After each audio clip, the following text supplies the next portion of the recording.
시편 23편 여호와는 나의 목자시니 말씀을 살펴보았습니다. 다윗은 자기의 지나온 인생을 돌아보면서 고백하기를 내게 부족함이 없으리로다. 그리고 내 잔이 넘치나이다. 차고 넘치는 하나님의 은혜, 하나님의 도우심, 하나님의 보호, 하나님의 능력, 하나님의 힘, 하나님의 그 인도하심을 넘치나이다. 내 잔이 넘치나이다. 부족함이 없습니다. 충만하게, 부유하게, 또 흘러 넘치도록 만족하게, 넉넉하게 하나님이 하셨습니다. 그런 믿음의 고백을 드렸어요. 한마디로 말하면 흑자 인생, 적자가 아니라 흑자 인생을 그렇게 하나님께서 나를 살게 하셨다. 그런 고백입니다. 오늘 우리가 비교해서 다윗의 아들이라 할 수 있는 지혜의 왕 솔로몬이 이제 자기의 모든 인생을 돌아보며 과거를 돌아보면서 아버지는 고백하기를 내 잔이 넘치나이다. 부족함이 없습니다. 충만합니다. 이렇게 아버지는 고백했는데 그의 아들 솔로몬은 그 인생을 돌아보면서 뭐라고 고백을 하고 있는가? 비교가 되고 있는 것이죠. 솔로몬은 자기의 인생을 돌아보면서 인생의 말년에 자기의 인생을 다 회고하면서 요약하기를 뭐라고 고백을 하고 있는가? 우리 2절 말씀 나오고 있습니다. 우리 2절 말씀 어떻게 고백하는지 봅시다. 시작. 전도자가 이르되 헛되고 헛되며 헛되고 헛되니 모든 것이 헛되도다. 네. 솔로몬은 지혜왕 솔로몬이 자기의 인생을 쭉 다 정리하면서 회고하면서 헛되고 헛되며 헛되고 헛되니 모든 것이 헛되도다. 이렇게 자기의 삶을 정리하고 요약하고 있다는 것이죠. 제가 지난주에도 말씀드렸지만 똑같은 말이라고 해도 누가 말하느냐에 따라서 가치가 달라지고 의미가 달라지고 똑같은 말을 하더라도 무게감이 달라지고 감동이 다르다고 말씀을 드렸습니다. 그래서 제가 지난주에도 말씀드렸지만 통장 잔고에 100억이 당장 인출할 수 있는 100억이 있는 사람이 끼니를 걱정하는 사람, 당장 배고파서 가난한 그런 사람에게 한 끼 굶는다고 뭐 괜찮아, 응? 가난하면 좀 어때? 그렇게 이야기를 하는 것이 위로가 되겠습니까? 전혀 위로가 안 되는 거죠. 부유하고 막 넘치는 사람이 가난한 사람에게 뭐 좀 없으면 어때? 가난하면 어때? 뭐 좀 못 먹으면 어때? 이렇게 말하면 밑에 안에서 뭐가 쑥 하고 올라오잖아요. 그죠? 그런 사람이 있으면 막 패주고 싶은 그런 마음이 이제 똑같은 말을 하더라도 다른 느낌이 올 수 있다는 거죠. 저는 아직 재산세를 내본 적이 없어요. 재산세가 뭔지를 모르는 사람이에요. 종부세, 종합토지세인가요? 하여튼 그런 거를 저는 잘 몰라요. 저는 그런 것하고 관계가 전혀 없는 사람. 그런 제가 헛되고 모든 것이 목사님 힘든가 보다 이렇게 이야기를 해요. 목사님 참 어려운가 보다. 목사님 참 고달픈가 보다 이렇게 이해를 할 수 있잖아요. 그죠? 근데 오늘 또 솔로몬이 헛되며 모든 것이 솔로몬이 누구입니까? 다 가져본 사람이잖아요. 다 누려본 사람이잖아요.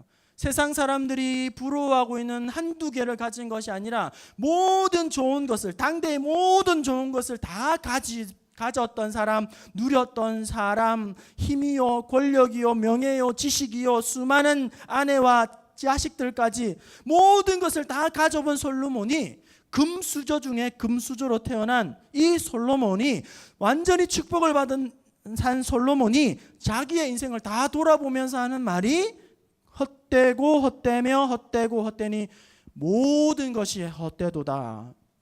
이렇게 고백을 하고 있는 것은 완전히 다른다는 거예요. 제가 말하는 것과는. 상식적으로 생각해 보면 이 솔로몬이 모든 것을 가지고 모든 것을 누렸다면 이렇게 고백을 해야죠. 야, 인생 참 멋지다. 인생 참 끝내준다. 끝내주니 모든 것이 끝내주고 내가 다음 생에 태어나더라도 난 이런 멋진 인생을 살아갈 거야. 이렇게 고백을 해야 맞을 것 같은데 솔로몬은 그 인생의 삶을 정리하면서 헛되며 모든 것이 헛되도다. 이렇게 이야기하고 있다는 거예요. 그렇다면 이 솔로몬 왕이 말하고 있는 이 헛되고 헛되며에는 우리는 귀를 더 기울여야만 한다는 거예요. 더 우리의 마음속에 새겨야 한다는 겁니다. 솔로몬 왕이 헛되고 헛되며 헛되다 이렇게 이야기할 때 이 헛되다는 것은 원문의 뜻을 찾아보면 입김과 같다 하는 뜻이에요. 헛되다는 말이 입김과 같다. 겨울에 여러분 손이 시리면 하고 이 입김을 불잖아요. 그죠? 저는 추위를 심하게 타는 사람은 아닌데 저는 겨울을 굉장히 싫어하는 사람입니다. 저는 강원도에서 군 생활을 하면서 아주 추운 것이 너무 싫어진 사람이에요. 우리 남자분들도 다 비슷하겠지만 저는 군대 가기 전까지 내복을 입지 않았습니다. 내복이 뭔지도 모르는 사람이에요. 그런데 지금은 갔다 온 다음에는 우리 집에서 저만 내복 입어요. 저는 내복을 아주 즐깁니다. 내복 없이는 겨울을 날 수가 없어요. 겨울을 그래서 이제 뭐 이렇게 군대 생활을 하다 보면 막 살을 애는 추위를 밤에 막 영하 막 떨어질 때에 완전히 무장을 하고 몇 겹으로 하고 눈만 이렇게 내 가지고 이제 보초 경계 근무를 하게 됐잖아요. 그러면 근무를 나가게 되면 한 10분 20분 정도는 버틸만 해요. 체온으로 그냥 버틸만 해요. 근데 30분이 넘어가기 시작하면 이제 체온이 떨어지면서 손끝 발끝부터 시려오기 시작합니다. 손끝 발끝부터. 그러면 근무자들이 2명씩 짝이 되어서 이제 보초 근무를 쓰고 초소 근무를 쓰게 되는데 손끝 발끝이 이제 시려워지면 둘이서 부둥켜 앉는 거죠. 추우니까. 그리고 막 서로 막 제자리 걸음 막 이렇게 이렇게 시려워서 동동동동 거리기도 하고 서로 막 건투를 하기도 하고 그러면서 어떻게든 몸을 좀 녹여보려고 그 시간을 때워보려고 그런 몸부림을 치는 가운데에 그래도 한번 발가락은 안 녹더라고요. 손가락은 어떻게든지 풀 수 있는데 막 이렇게 막 애를 쓰면 발가락은 안 녹더라고요. 아무튼 그 이후로 저에게 겨울의 추위의 의미란 겨울은 추우면 추울수록 농사가 잘 된다더라. 그리고 눈이 많이 오면 봄 가뭄을 해소한다더라. 나는 겨울이 좋지 않지만 겨울을 좋아하는 사람들이 있다더라. 이 정도로 저는 겨울을 이해하고 이제 받아들이면서 체념하면서 그렇게 살아가고 있습니다. 이 솔로몬이 헛되고 헛되며 헛되도다라고 이야기할 때 바로 입김과도 같다는 거예요. 입김. 추울 때 후 부는 이 발가락이 얼었는데 후 부는 것이 무슨 의미가 있습니까? 아무런 의미가 없는 것이죠. 입김과 같다는 거예요. 헛된 인생이라는 거예요. 야고보 선지자도 말씀합니다. 너희 인생이 무엇이뇨? 너희는 잠깐 보이다가 없어지는 안개니라 이렇게 말합니다. 성경에 보면 또 인생을 그림자 같다, 이슬 같다, 풀 같다, 티끌 같다 이렇게 성경을 인생에 대한 정의를 해요. 성경뿐만 아니라 동서고금을 막론하고 철학자들 그리고 또 현인들은 인생을 뭐라고 정의를 했냐면 초로 인생이다 이렇게 이야기합니다. 초로, 풀초, 이슬로. 풀에 머물러 있는 이슬과 같다. 아침에 이슬을 보면 반짝하면서 아름답죠. 하지만 그 이슬이 금방 없어지는 이것이 우리의 인생이라는 거예요. 인생이 본질이라는 거예요. 어떤 사람들은 인생을 이렇게 정의했습니다. 인생은 잘 들어보세요. 인생이란 없고 없다가 없어지는 것이 인생이다. 이렇게 얘기를 했어요. 없고 없다가 없어지는 것이 인생이다. 그러니까 해석을 하면 어릴 때는 철이 없고 젊어서는 정신이 없고 또 중년이 되어서는 시간이 없고 그 다음에 노년이 늙어지면서는 형편이 없고 그 다음에 결국에는 없어지는 것이 인생이다. 없다가 없어지는 것. 그것이 우리의 인생이라고 어떤 이는 정의를 했단 말이에요. 오늘 솔로몬이 구체적으로 왜 헛되다고 이야기를 하고 있는지 우리 말씀을 통해서 한 3가지 정도로 잠시 살펴보고 기도하기 원합니다. 왜 솔로몬은 인생이 헛되다고 이야기하는 걸까요? 첫 번째, 우리 3절을 한번 읽어볼까요? 3절입니다. 시작. 해 아래에서 수고하는 모든 수고가 사람에게 무엇이 유익한가? 해 아래에는 유익이 없기 때문에 인생은 헛되다고 이야기를 합니다. 이 3절에 보시면 유의할 두 가지 단어가 나와요. 해 아래에는 유익이 없다. 해 아래와 유익이에요. 여러분, 유대인들은, 성경과 그 조상들이 기록한 이 유대인들은 이 세상을 두 가지로 인식을 합니다. 해 아래의 인생, 해 아래의 세상과 해 아래의 세상이 있으면 또 어떤 세상이 있을까요? 해 위의 세상이 있겠죠. 해 아래의 세상은 그러니까 바로 우리가 사는 인생의 땅이에요. 그리고 해 위의 세상은 하나님의 나라. 이게 세상을 두 가지로 분류했다는 말이에요. 그 다음에 유익이 없다 하는 것은 남는 것이 없다는 거예요. 남는 것. 그런 이야기예요. 여러분, 우리 아기들이 엄마 뱃속에서 세상 밖으로 튀어나오면서 막 나타내는 특징이 이렇게 막 울음을 터뜨리면서 태어나고, 또 이 아기가 두 주먹을 불끈 쥐면서 이렇게 태어나죠. 예, 아주 울음소리와 이런 어떻게 보면 삶에 대한 의지, 그 다음에 어떤 희망, 어떤 그 열망, 이런 것들을 가지고 아이가 태어납니다. 그런데 사람이 죽게 되면 어떻게 합니까? 예? 모습을 보면 두 주먹을 다 펴고 죽잖아요. 주먹을 쥐고 죽으면 염을 할 때 다 이렇게 펴버려잖아요. 그렇죠?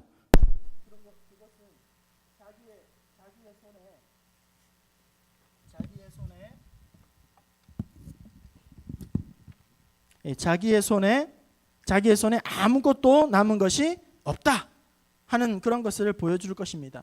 나이가 많고 나이가 늙어서만 저 세상으로 가는 것이 아니라, 우리 늘 그렇잖아요. 오는 것은 순서가 있지만 가는 것은 순서가 없다, 이런 말을 하지 않습니까?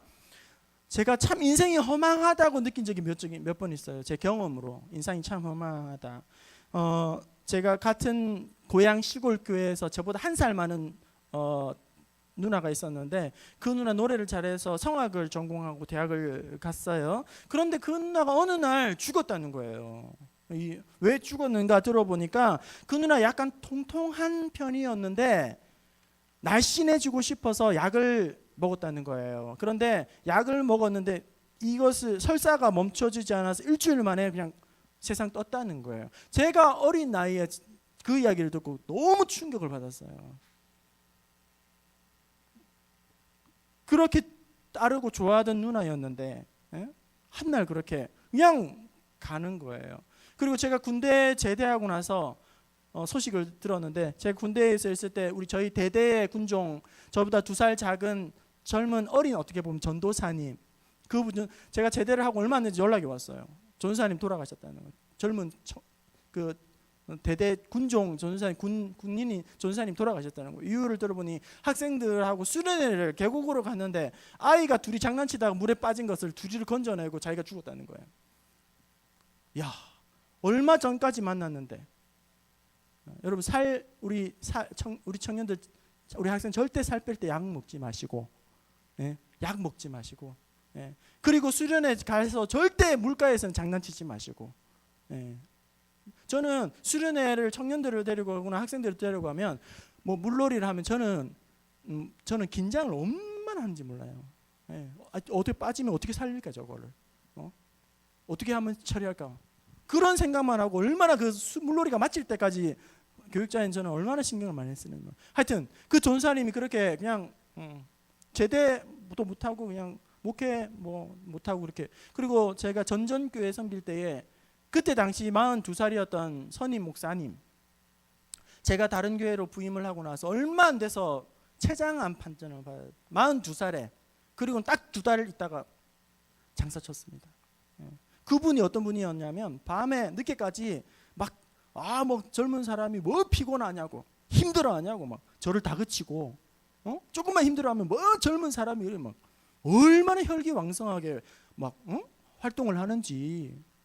그러더니 제가 그래서 그때 당시에 딱 2달 살고 하나님 나라 갔는데, 그때 당시에 자녀가 남자아이가 중학교 2학년, 그 다음에 여자아이가 초등학교 5학년. 그런 이런저런 이 내용들 보면서, 야, 인생 참 허망하다. 제가 그런 생각을 했어요. 여러분, 세상의 모든 인생은 언제 사라질지 모르는 안개와 같고, 우리가 아무리 장담을 해도 어제까지 링에서 12라운드를 뛰던 사람도, 어제까지 마라톤 42.195km를 뛰던 사람도, 어제까지 왕성하게 활동하던 사람도 이슬처럼 입김처럼 안개처럼 어떻게 해 아래에는 모든 것이 유한할 수밖에 없고 일시적일 수밖에 없고 순간적인 것들이라는 거예요. 그렇기 때문에 헛되다는 거예요. 여러분, 성경에는 영원한 것이 딱 세 가지 있습니다. 모든 것은 순간적이고 일시적이고 한시적이고 유한하지만 딱 세 가지만 영원한 것이 있어요. 첫 번째, 하나님은 영원하시다. 어제나 오늘이나 영원토록 우리 하나님은 동일하시다. 두 번째, 하나님의 말씀은 영원하다. 그 다음에 세 번째, 그리고 요한일서 2장 17절, 이 세상도 그 정욕도 지나가되 오직 하나님의 뜻을 행하는 자는 영원히 거하느니라. 하나님의 사람, 영혼은 영원히 거한다는 거예요. 하나님은 영원하고 하나님의 말씀은 진리는 영원하고 하나님의 뜻을 행하는 사람은 영원하다는 거예요. 여러분, 이 땅을 살아가면서 잠깐 있다가 없어지는 그런 순간적인 것, 일시적인 것, 한시적인 것, 유한한 것에 여러분의 시간과 마음과 물질과 에너지를 다 허비하지 마시고 영원한 것, 영원히 남는 것, 하나님이 기뻐하시는 것, 그것에 마음을 두시고 시간을 두시고 여러분의 물질을 두시고 여러분의 젊음을 쏟으시고 헌신하시고 투자할 수 있기를 바랍니다. 헛되도다 라고 말하는 것은 인생이 그렇다는 거예요. 그리고 두 번째, 헛되도. 왜 헛되다? 8절 우리 함께 읽어봅시다. 8절 시작. 모든 만물이 피곤하다는 것을 사람이 말로 다할 수 없나니 눈은 보아도 족함이 없고 귀는 들어도 가득 차지 아니하도다. 왜 헛되다고 말하면 참된 만족이 없기 때문이에요. 참된 만족이 이 세상에는 없기 때문이에요. 솔로몬은 남들이 다 부러워하는 그런 인생, 모든 사람이 부러워하는 인생, 그리고 피 한 방울도 안 흘리고 그 많은 영토를 가졌던 왕, 그리고 모든 것을 다 가지고 많이 누렸던 왕이지만 그 가진 모든 것에서 결코 만족을 느끼지 못한다. 인생은 눈에 만족함이 없고 귀에 그것이 마음속에 가득 차지 않더라는 거예요. 여러분, 인간은 언제 불행함을 느끼는지 아세요? 왜 어떤 때 자기가 불행함을 느끼는지 아세요? 내가 가진 것이 많고 작고 관계가 있는 것이 아니라 그것이 언제 불행하냐면 가진 것에 상관없이 만족함이 없을 때에 그 인생이 불행한 인생이 된다는 거예요. 여러분, 행복은 가진 것과 소유한 것과 비례하는 것이 아니에요. 자기가 얼마나 만족하는가의 행복의 가치가 결정이 된다는 거예요. 그래서 만족함이 안에 없으면, 채워지는 만족감이 없으면 무엇을 다 해도, 짜릿짜릿한 것을 다 해도 결코 행복할 수가 없어요. 만족할 수가 없어요. 그냥 하던 것에 지치고 피곤하고 무기력해지고 넘어지고 그냥 곁길로 빠지게 될 수밖에 없는 것입니다. 여러분, 얼마나 가지면 만족할 수 있습니까? 여러분, 얼마나 많이 벌면 만족할 수 있습니까? 우리 청년들, 학생들 어떤 직장에 가면 여러분 만족하겠어요? 인생은 월급을 얼마나 받으면 여러분 난 됐다 만족스러울까요? 얼마나 몇 평짜리 집을 살면, 소유하면, 그리고 배기량이 어느 정도 되는 차를 타면 만족할 수 있을까요? 세상에서 여러분 얼마나 많이 명예를 가지고 지식을 가지고 학위를 가지고 인기를 가지고 부를 가지고 주목을 받아야 여러분 만족을 하시겠습니까? 미안하지만 이 세상에서 진정한 만족은 결코 없다는 거예요. 잠시 가져서 기쁜 것처럼 느껴지지만 이제는 됐다 하고 생각을 잠시 할지 모르지만 마치 바닷물을 마신 것처럼 먹어도 마셔도 또 갈증을 느끼는 그것이 피곤할 뿐인 거예요. 계속 가지고 기진해질 뿐이라는 거예요. 이 세상에 결코 진정한 만족은 눈에 차지 아니하고 우리의 귀에 그것이 만족이 되지 않는다는 것입니다. 그래서 사도 바울이 뭐라고 고백합니까? 빌립보서 4장 12절 13절 말씀 우리 함께 자막 보시면서 읽어볼까요? 빌립보서 4장 12절 13절 시작. 나는 비천에 처할 줄도 알고 풍부에 처할 줄도 알아. 모든 일 곧 배부름과 배고픔과 풍부와 궁핍에도 처할 줄 아는 일체의 비결을 배우느라. 내게 능력 주시는 자 안에서 내가 모든 것을 할 수 있는. 내게 능력 주시는 자 안에서 내가 모든 것을 할 수 있는. I can do it. I can do it. 이 I can do it은 막 돌도 뚫고 지나간다, 뭐 바위도 터진다, 뭐 아무것도 다 나는 다 해낼 수 있다. 막 불경기가 할아버지가 와도 난 다 뚫고 나간다. 이런 I can do it이 아니라 다른 가게는 다 파리가 날리고 뭐 쪽박을 차고 망해도 우리 가정은 잘 되고 우리 집은 사업이 잘 되고 우리 대박 나. 이런 I can do it이 아니라 이 능력은 뭐냐면 자족하는 능력이에요. 만족하는 능력. 그래서 그 앞에 내가 비천할 때에도 만족하고 풍부할 때에도 만족합니다. 내가 배고플 때에도 만족하고 배부를 때에도 만족합니다. 내가 궁핍할 때에도 만족하고 풍부할 때도 모든 일체의 비주를 배웠습니다. 그것이 참된 만족, 부유함이라는 것, 형통함이라는 것입니다. 오늘 우리가 인생을 살아가면서 다른 것에 목말라하고 다른 것을 추구하고 다른 것에 전전긍긍하는 것이 아니라 진정한 사도 바울의 이 부흥과 만족이 은혜로 말미암아 사도 바울처럼 참된 만족과 참된 부유함과 진정한 형통의 은혜들을 누림으로 말미암아 빈곤에도 곤고함에도 혹은 부유함에도 넘어지지 아니하고 곤고함에도 실패하지 아니하고 참된 만족을 누리시는 고백하시는 저와 여러분 될 수 있기를 주님의 이름으로 축원합니다. 세 번째, 솔로몬은 왜 헛되다고 이야기하는가? 9절 10절 말씀을 함께 읽어봅시다. 9절 10절 말씀입니다. 시작. 이미 있던 것이 후에 다시 있겠고 이미 한 일을 후에 다시 할지라.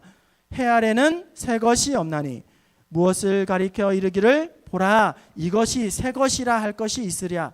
우리가 있기 오래전 세대들에도 이미, 왜 헛되다고 이야기하면 이미 해 아래는 새 것이라는 것은 없기 때문이라는 거예요. 새 것이라는, 우리는 사람들은 새 것을 좋아하죠. 새로운 것을 계속 추구하게 됩니다. 남들이 아직도 가지지 못하는 것을 가지고 싶어 해요. 그렇죠? 우리 청년들, 젊은이들, 청소년들은 아직 멀쩡한 휴대폰인데도 불구하고 남이 가지지 못한 최신형 좋은 것을 갖고 싶어요.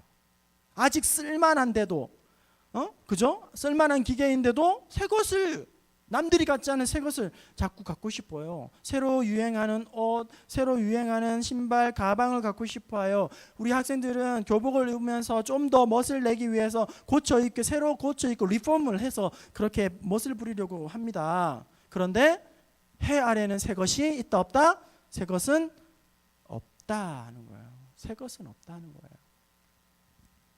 예를 들어서 학생들 교복을 고쳐 입고 줄여 입고 리폼을 해서 입게 되는데, 지금 우리 학생들만 그렇게 고쳐서 입은 것이, 이 세대들만 교복을 그렇게 고쳐서 입은 것이 아니에요. 저 시대 때도 저는 안 했지만 저희 친구들이 그렇게 했어요. 그리고 아마 여러분의 부모님의 세대들도 아마 그렇게 했을 거예요. 통을 줄이기도 하고 늘리기도 하고, 단을 좀 짧게 하기도 하고 길게도 하고 그렇게 했어요. 양복도 이게 항상 2 버튼으로 나왔다가 3 버튼으로 나왔다가 언제는 4 버튼으로 나갔다가 또 2 버튼으로 나왔다가 양복 뒤에를 양쪽으로 찢었다가 가운데를 찢었다가 묶었다가 또 가운데를 찢었다가 넥타이를 뭐 좁혔다가 뭐 넓어졌다가 길게 맸다가 짧게 맸다가 그냥 그렇게 하는 거예요. 유행이 도는 거예요. 머리를 뭐 폈다가 뭐 구부렸다가 뭐 깎았다가 볶았다가 밀었다가, 누가 그러더라고요. 그대 가리가 그때 가리지. 그죠? 이미 있던 것을 재탕하는 거, 이미 오래전에 유행하던 것을 다시 하는 거. 저는 제가 빨리 깨달았어요. 유행에 나는 전혀 영향을 받지 않는다. 왜냐하면 나는 내가 유행의 리더니까. 왜냐하면 나는 나대로 가면 나를 따라서 누군가를 하고 있겠지. 언젠가는 내 시대가 돌아오고. 나는 전혀 저 사람들이 아무리 뭐 멋지게 해도 나는 유행의 영향을 받지 않는, 내가 I am 리더다. 저는 리더라는 마음으로 살아가고 있어요. 저는 부럽지가 않아요.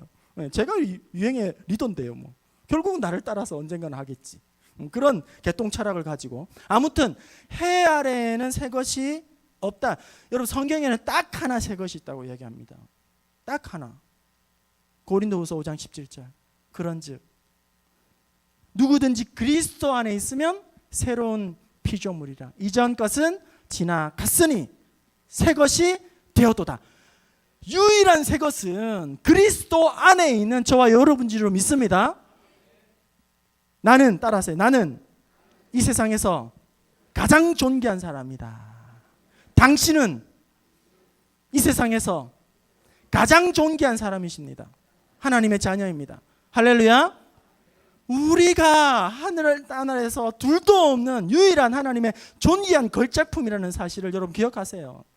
흉내내는 인생 되지 마시고 따라쟁이 인생 되지 마시고 우리 청년들, 학생들 다른 사람 하면 혹 하지 마시고 전전긍긍하지 마시고 하나님이 나를 신묘막측하게 지었다는 사실을 너무나도 특별하게 하나님은 나를 구별해서 지었다는 사실을 기억하시면서 날마다 하나님 앞에서 자존감의 기쁨에 넘쳐 할렐루야 찬양하는 우리 청년들 자녀들 될 수 있기를 축원합니다. 이제 말씀 마칩니다. 헛되고 헛되며 모든 것이 헛되도다. 다 가져본 솔로몬이, 다 누려본 솔로몬이 자기의 인생을 돌아보며 모든 것이 헛되도다 이렇게 고백을 하고 있어요.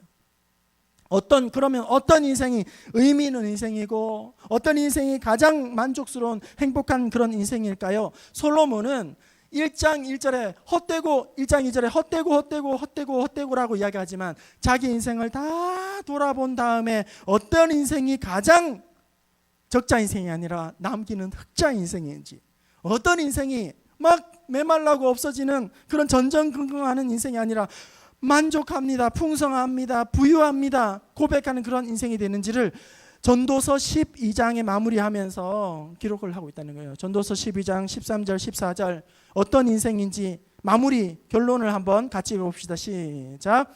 일의 결국을 다 들었으니 하나님을 경외하고 그의 명령들을 지킬지어다. 이것이 모든 사람의 본분이니라. 하나님은 모든 행위와 모든 은밀한 일을 선악간에 심판하시니라.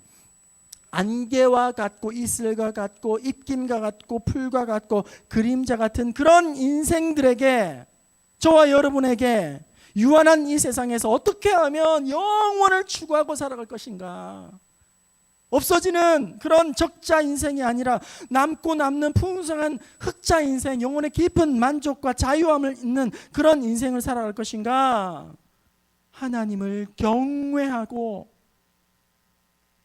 그 명령을 지켜 행하며 하나님의 뜻대로 살아가려고 힘쓰는 사람, 하나님의 자녀, 하나님의 믿음의 백성들의 본분을 다하는 그 사람들에게 하나님은 영혼의 참된 만족함과 세상의 참된 부유함과 어떤 것으로도 만족하지 못하는 형통함의 은혜를 주실 줄로 믿습니다. 일희일비하며 감정의 노예가 되며 그리고 이 세상의 풍조에 휘둘리는 그런 인생이 아니라 하나님께서 주시는 참된 만족함과 부유함과 아름다운 삶을 살아가는 참된 행복을 누리는 그러한 인생 살아가는 저와 여러분 될 수 있기를 주님의 이름으로 축원합니다.